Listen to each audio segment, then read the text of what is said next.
Cette semaine, je conduis le Jeep Wrangler Unlimited Rubicon 4XE 2021. Le modèle derrière moi, le 4XE, est un modèle hybride branchable, une première pour le Wrangler en fait.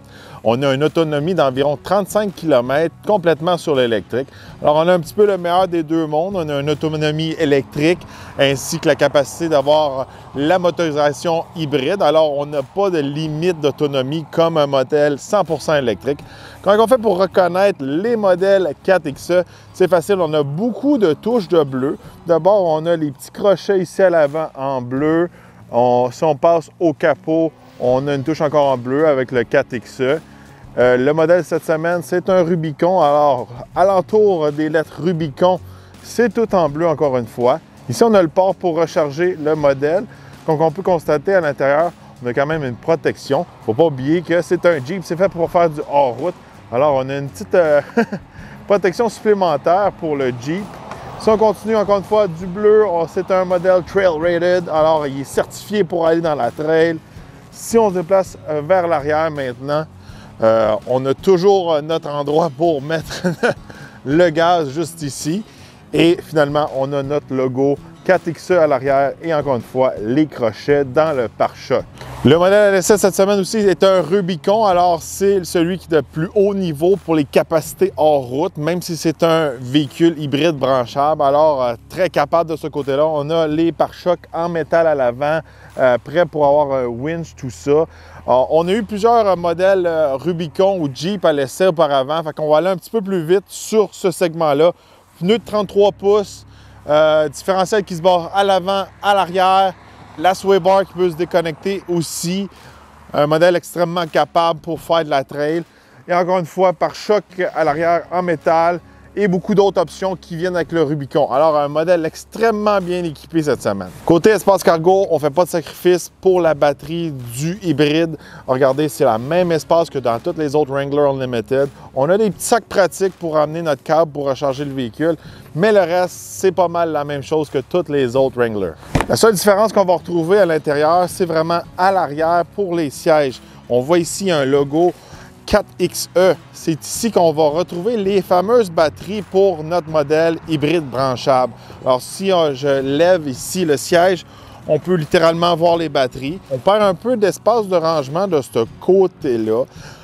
Chez Jeep, regardez, à place de mettre les batteries en dessous du véhicule, comme qu'on fait la part du temps, là, littéralement, on l'a mis ici dans la cabine pour ne pas avoir des batteries trop basses parce que ça reste un véhicule pour faire du hors-route.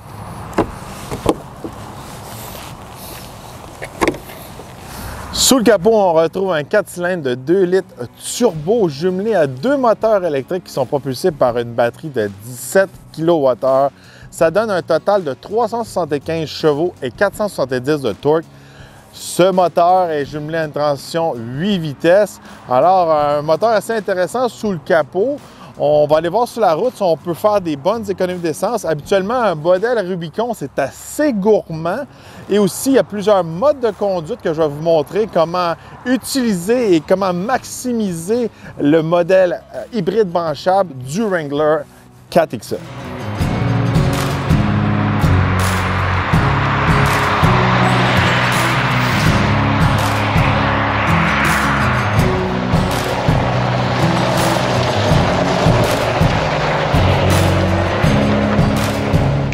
Derrière le volant du Jeep Wrangler Unlimited 4XE hybride branchable cette semaine. Et c'est là-dessus que je vais me concentrer pendant mon essai. C'est vraiment le côté moteur hybride branchable. Parce que regardez, un Jeep, c'est un Jeep. Là, c'est pas le premier Jeep que j'ai à l'essai sur la chaîne. Vous pouvez aller voir, j'ai essayé le EcoDiesel, deux Gladiator, un plus Overland, un Rubicon. J'ai essayé aussi un Rubicon, deux portes Wrangler. Alors, plusieurs Wrangler à l'essai. Fait que de ce côté-là, c'est pas mal la même chose cette semaine. Et c'est qu'est-ce que j'aime beaucoup cette semaine de l'approche de Jeep, c'est vraiment que même si on fait un modèle plus électrique ou hybride, mais ils n'ont pas fait un sacrifice. On a quand même un Rubicon, on a quand même des grosses roues. Oui, il y a des touches de bleu sur le véhicule, mais habituellement, quand on a un hybride plug-in ou un modèle électrique, ils changent la grille complètement. Ils vont mettre des pneus un peu peu style éco. Ils vont rendre le véhicule plate, à mon avis, à moi. Alors là, on vient rien défaire du Jeep, on fait juste changer côté motorisation. C'est ça que j'aime beaucoup cette semaine. Puis regardez, en arrière du volant, j'ai beaucoup aimé ça cette semaine. Je suis très surpris. J'ai vraiment maximisé mon utilisation du mode électrique cette semaine. Parlant de mode électrique, c'est super simple à l'intérieur de ce modèle-là. Puis regardez, il y a beaucoup d'autres compagnies que ça fait des années qu'ils font ça, chez Toyota, chez Ford, etc. Puis ils l'ont pas comme Jeep. On a des boutons à côté du volant à gauche. On a littéralement un mode hybride. Alors, on va utiliser vraiment le moteur et la batterie. On peut le bloquer en mode électrique. Ça, j'aime beaucoup ça. Puis le mode électrique, qu'est-ce que j'aime, c'est que même si on le pousse un peu, le véhicule, le moteur à gaz n'embarque pas. Il va embarquer seulement en une espèce de mode d'urgence, je pourrais dire, quand on fait une accélération très agressive. Là, le moteur à gaz va littéralement embarquer.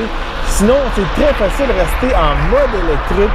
Ça m'a aidé à maximiser mon kilométrage sur le mode électrique cette semaine. J'aime beaucoup ça. On a aussi un mode qui est marqué e-Safe, un mode que j'ai un petit peu moins utilisé cette semaine. C'est un mode qu'on peut maximiser vraiment si on veut que le véhicule se recharge ou avoir un petit peu plus longtemps sur la batterie. Il va régénérer un peu la batterie quand on freine, quand on décélère, puis ces choses-là, ça va être plus agressif. Quand on est en mode e-Safe. Alors, c'est très facile à utiliser. C'est quelque chose d'un gros plus pour le modèle 4XE cette semaine. J'aime beaucoup ça. Puis regardez, derrière le volant, la puissance est bonne. Regardez, on a beaucoup de torque, c'est sûr et certain, à cause des moteurs électriques. La transition hybride, je pourrais dire, entre le moteur électrique et à gaz est pas super smooth. J'ai connu mieux, je pourrais dire.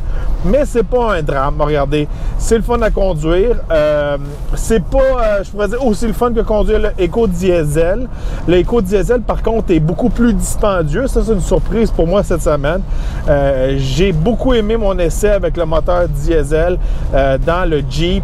Mais côté motorisation, si je le compare avec toutes les autres motorisations, je pourrais dire que c'est mon deuxième préféré. Juste en dessous du diesel, il me reste toujours le V8 392 à conduire, qui va être carrément un autre bête, ça c'est sûr et certain. Mais très fun à conduire. Regardez, cette semaine, j'ai essayé de maximiser vraiment le kilométrage que je faisais sur l'électrique, toujours le brancher. C'est ça le secret avec un hybride plug-in. Regardez, cette semaine, je pourrais vous dire, j'ai fait environ 250 km, 246 présentement.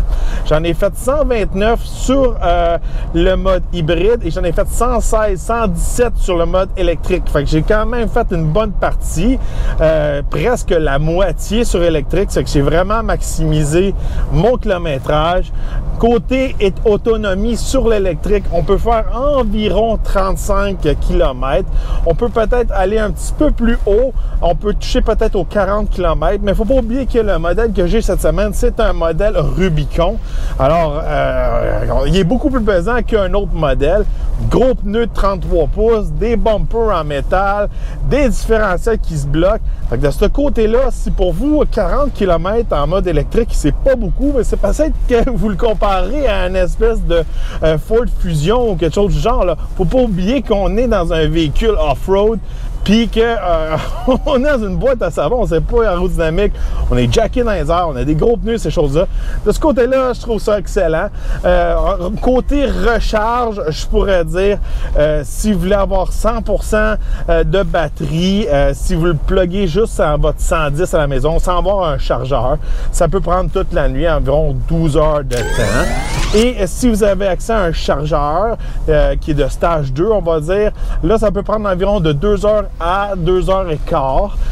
Cette semaine, j'ai eu un rendez-vous pour un podcast, puis où ce que j'étais, il y avait des chargeurs, puis j'ai environ resté là-bas 2 heures de temps, puis quand je suis revenu, ma batterie était à 96%. Fait que c'était environ vraiment ça. De ce côté-là, encore une fois, c'est normal pour les temps de recharge, c'est pratique, puis c'est encore là, c'est le secret. C'est plus qu'on maximise notre temps sur l'électricité, plus qu'on va économiser sur l'essence.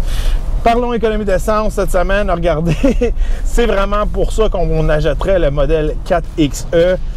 J'ai 2 économies d'essence à vous donner. J'ai quand même fait des pas pires chiffres cette semaine. Alors, en mode hybride, C'est fait du 10,7 litres au 100 km. Et si on rajoute les kilomètres parcourus sur l'électrique, ça nous donne une moyenne de 8,7 litres au 100 km. Bon, de ce côté-là, regardez, on est dans un Rubicon. Regardez les différentiels, les roues, ces choses-là.